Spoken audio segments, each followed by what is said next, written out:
నా జేబులోకి పైసలు ఖర్చు పెట్టి ప్రజలకు సేవ చేసిన తప్ప ఎవరు పైసలు దోచుకోలే.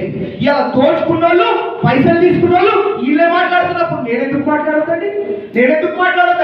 మెదక్ ప్రజల కోసం కొట్లాడేటోళ్ళము, మెదక్ ప్రజల అభివృద్ధి కోసం పనిచేసేటోళ్ళము. మేమెందుకు మాట్లాడుతుంది వల్ల మాట్లాడే అర్హత ఉన్నోళ్ళం. అర్హత లేనోళ్ళ పనికిరానే మాట్లాడుతుంటే అర్హత ఉన్నోడిని నేను ఇంకెన్నో మాట్లాడగలుగుతా.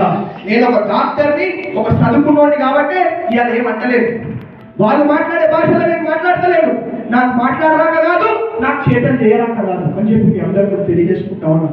కాబట్టి ఇట్లాంటి వాళ్ళని మనం దగ్గరికి కూడా రాలేదు, మన మెదక్ నుంచి తరిమి కొట్టాలని చెప్పి మీ అందరూ కూడా తెలియజేసుకుంటా ఉన్నా. వీళ్ళు ఏం మాట్లాడారు, ఇప్పుడు ఏం మాట్లాడుతున్నారండి అంటే పొగిడి మళ్ళీ ఇప్పుడు వచ్చి ఇన్ని రోజులు ఫండ్స్ వస్తలేవు, ఏమొస్తలేవు అంటే ఏది చేతగానే ఉందా అని చూసాను.